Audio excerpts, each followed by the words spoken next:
इस वर्ष आप सबके लिए इसलिए महत्वपूर्ण है कि प्रधानमंत्री जी का सानिध्य भी मिलेगा और साथ साथ प्रधानमंत्री जी के साथ हमारे युवाओं को एक इंटरेक्शन करने का भी एक अद्भुत क्षण आप सबको प्राप्त होगा। इस अवसर पर जब हम लोग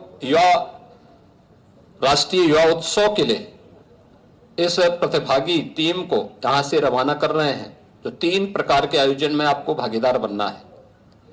एक, प्रधानमंत्री मोदी जी ने देश के सामने आजादी के अमृत महोत्सव वर्ष में कुछ लक्ष्य रखे थे। उनमें था विकसित भारत। एक विकसित भारत के लिए युवाओं की ऊर्जा कैसे सहायक हो सकती है और युवा ऊर्जा का उसमें क्या योगदान हो सकता है, क्योंकि आज आप युवा हैं। जब ये देश आने वाले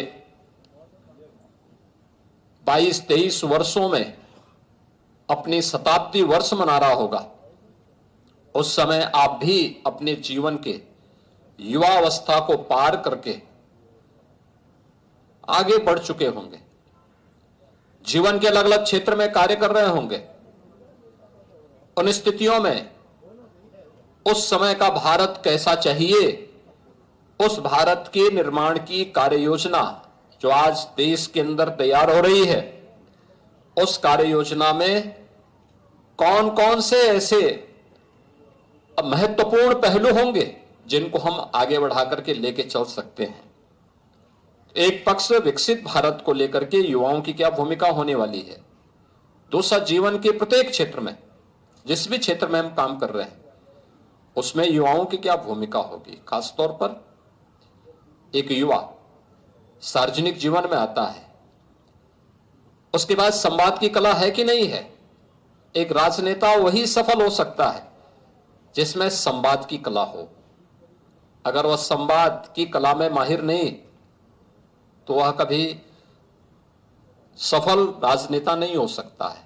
और युवा संसद के आयोजन के कार्यक्रम के साथ आप सबको जुड़ने का अवसर प्राप्त होगा। हम लोग बहुत बार कहते हैं इस बात को कि परंपरागत छात्र संघ के चुनाव की बजाय हमें अपने विश्वविद्यालयों में, महाविद्यालयों में युवा संसद को प्रमोट करना चाहिए, जिससे एक नई पीढ़ी को हम वहां से आगे बढ़ा सकें। लीडरशिप का गुण क्या होना चाहिए, उसकी समाज के प्रति और अंतिम पायदान पर बैठे हुए व्यक्ति के प्रति क्या संवेदना होनी चाहिए। वह जीवन में, सार्वजनिक जीवन में राजनेता के रूप में काम कर रहा हो, प्रशासन या पुलिस अधिकारी के रूप में कार्य कर रहा हो, एक अन्नदाता किसान के रूप में, प्रगतिशील किसान के रूप में, या युवा उद्यमी के रूप में काम करना चाहता हो। किसी भी क्षेत्र में वो काम करे, लेकिन अगर उसके मन में राष्ट्रीयता का भाव नहीं है, अगर उसके मन में अपनी मातृभूमि के लिए प्यार नहीं है, अगर उसके मन में अपनी जनता के प्रति और अपने नागरिकों के प्रति संवेदना नहीं है, तो फिर उसकी प्रगति का कोई मायने नहीं है। और उस दिशा से हमारी युवाओं की क्या भूमिका हो सकती है, इन सभी कार्यक्रमों के साथ साथ अन्य अनेक कार्यक्रमों के साथ सांस्कृतिक कार्यक्रम होंगे, कौशल विकास से जुड़े हुए कार्यक्रम होंगे, या जीवन से जुड़े हुए अन्य तमाम कार्यक्रमों के साथ जुड़ने का भी एक अवसर आपको प्राप्त हुआ होगा। और इस युवा महोत्सव के अवसर पर भी आपको उन आयोजनों के साथ जुड़ने का एक अद्भुत क्षण आपके सामने होगा। आप सभी 63 युवा उत्तर प्रदेश का प्रतिनिधित्व करके राष्ट्रीय महोत्सव का भाग बन रहे हैं। इस अवसर पर मैं आप सबको अपनी शुभकामनाएं देता हूं और विश्वास व्यक्त करता हूं कि उत्तर प्रदेश की विरासत और विकास की इस यात्रा में आप सब इसके सहभागी बने हैं। आप में से बहुत सारे युवा उत्तर प्रदेश की इस यात्रा को देख रहे हैं।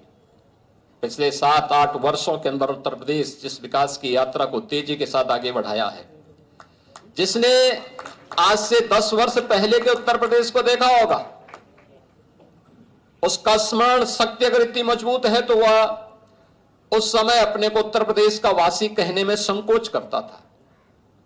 जहां सुरक्षा का वातावरण नहीं था, दंगा होते थे, व्यापक अराजकता थी, गुंडागर्दी थी, विकास के पायदान पर हम पीछे थे। आबादी में उत्तर प्रदेश देश की नंबर 1 स्थान पर आता था, लेकिन अर्थव्यवस्था में 6-7वें पायदान पर था। हर एक क्षेत्र में पिछड़ता हुआ उत्तर प्रदेश पिछले 7-8 वर्षों में देश के अग्रणी राज्यों में खड़ा हुआ है। तो इसके पीछे की सफलतम कहानी को जिन लोगों ने नजदीक से देखा है, वे वर्तमान को भी और भावी पीढ़ी को भी अगर इसके बारे में अवगत कराएंगे तो उन्हें प्रगति की सही मानक की जानकारी होगी। और मुझे लगता है यह आपके लिए अत्यंत महत्वपूर्ण है कि आप इन सब मुद्दों पर आगे बढ़ाते हुए कि एक समृद्ध आध्यात्मिक और सांस्कृतिक विरासत हमारे साथ में परंपरा के साथ जुड़ी हुई है, तो साथ साथ वर्तमान उस विरासत को ध्यान में रख करके विकास की प्रक्रिया के साथ एक उज्जवलमय भविष्य की रूपरेखा को तैयार कर रहा है। और उस उज्जवलमय भविष्य की रूपरेखा को और मजबूती प्रदान करने के लिए आज आप सबको राष्ट्रीय युवा महोत्सव में भागीदार बनने का एक सौभाग्य प्राप्त होने जा रहा है, जिसमें रक्षा मंत्री जी के साथ भी, प्रधानमंत्री जी के साथ भी आपको एक इंटरेक्शन का अवसर प्राप्त होगा।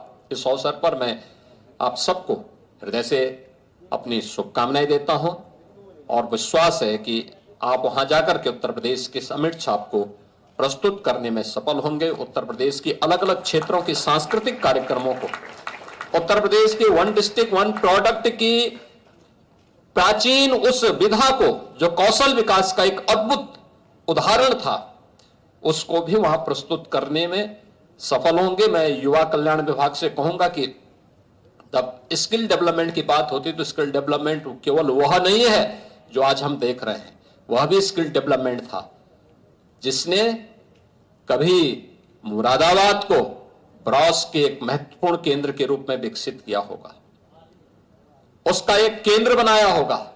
वह भी महत्वपूर्ण था जिसने अलीगढ़ को हार्डवेयर के एक सेंटर के रूप में, फिरोजाबाद को जिन्होंने ग्लास से जुड़ी हुई प्रोडक्ट के मैन्युफैक्चरिंग का एक केंद्र बनाया होगा, जिन्होंने लखनऊ को चिकनकारी के एक महत्वपूर्ण केंद्र के रूप में विकसित किया होगा, जिन्होंने मेरठ को स्पोर्ट्स आइटम के लिए विकसित किया होगा, जिन्होंने सहारनपुर को वुडन वर्क के लिए आगे बढ़ाया होगा। यानी 1 डिस्ट्रिक्ट 1 प्रोडक्ट का यह कार्य, चाहे वह भदोही की कालीन हो या फिर वाराणसी का रेशम के वस्त्र, ये सभी आप प्राचीन विरासत के प्रतीक हैं। सरकार आज उसे 1 डिस्ट्रिक्ट 1 प्रोडक्ट के रूप में प्रमोट कर रही है। वह भी कौशल का एक तरीका है, एक माध्यम है। हम उस विरासत को भी, अपने आध्यात्मिक और सांस्कृतिक विरासत के साथ साथ कौशल विकास की सुविधा को भी अपनी विरासत के रूप में आगे बढ़ाने का काम कर रहे हैं। इसमें और क्या कुछ हो सकता है, एक जानने का अवसर प्राप्त होगा। आप सबके प्रति मेरी मंगलमय शुभकामनाएं। धन्यवाद। जय हिंद। बहुत बहुत धन्यवाद। एक बार जोरदार तालियों के साथ अभिनंदन वंदन स्वागत अपने आशीर्वचन से हम सभी को अंकित करे थे। तो यूपी के प्रतिभागी दल को रवाना करेंगे मुख्यमंत्री योगी आदित्यनाथ। 10 जनवरी से राष्ट्रीय युवा उत्सव की शुरुआत होने जा रही। तो नई दिल्ली में होने वाले राष्ट्रीय युवा महोत्सव में इस बार राष्ट्रीय युवा महोत्सव की थीम विकसित भारत यंग डायलॉग के आधारित रखी गई है।